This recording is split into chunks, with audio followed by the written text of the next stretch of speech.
The Life and Adventures of Santa Claus, written by L. Frank Baum, narrated by B.J.Harrison.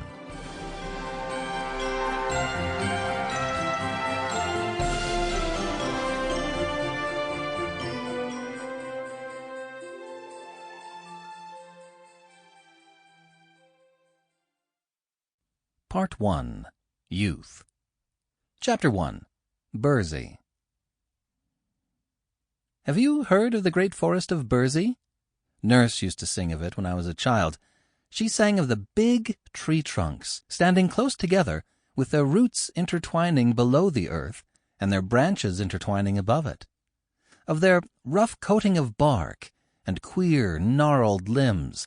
Of the bushy foliage that roofed the entire forest, save where the sunbeams found a path through which to touch the ground in little spots, and to cast weird and curious shadows over the mosses, the lichens, and the drifts of dried leaves. The forest of Burzee is mighty and grand and awesome to those who steal beneath its shade. Coming from the sunlit meadows into its mazes, it seems at first gloomy, then pleasant, and afterward filled with never-ending delights.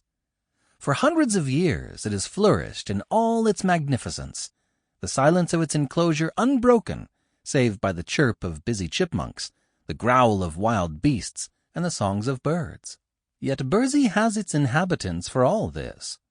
Nature peopled it in the beginning with fairies, nooks, reals, and nymphs.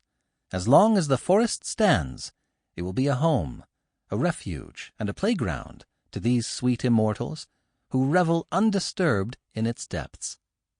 Civilization has never yet reached Burzee. Will it ever, I wonder? Chapter 2. The Child of the Forest. Once, so long ago, our great-grandfathers could scarcely have heard it mentioned, there lived within the great forest of Burzee a wood-nymph named Necile. She was closely related to the mighty Queen Zurline, and her home was beneath the shade of a wide-spreading oak. Once every year, on budding day, when the trees put forth their new buds, Necile held the golden chalice of Ak to the lips of the queen, who drank therefrom to the prosperity of the forest. So you see, she was a nymph of some importance, and, moreover, it is said she was highly regarded because of her beauty and grace. When she was created, she could not have told. Queen Zurline could not have told. The great Ak himself could not have told. It was long ago, when the world was new, and nymphs were needed to guard the forests and to minister to the wants of the young trees. Then, on some day not remembered, Necile sprang into being, radiant, lovely, straight and slim as the sapling she was created to guard. Her hair was the color that lines a chestnut burr.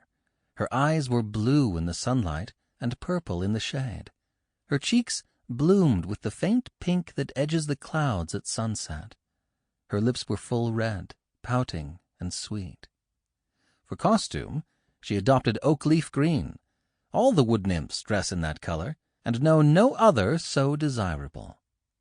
Her dainty feet were sandal-clad, while her head remained bare of covering other than her silken tresses. Necile's duties were few and simple.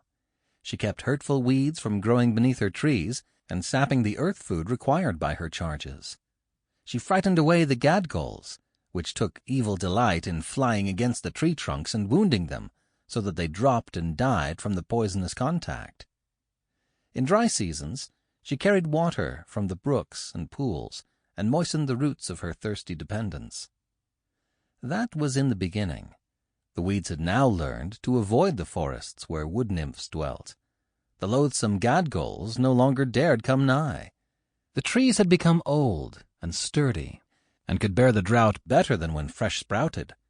So Necile's duties were lessened, and time grew laggard. Sample complete. Ready to continue?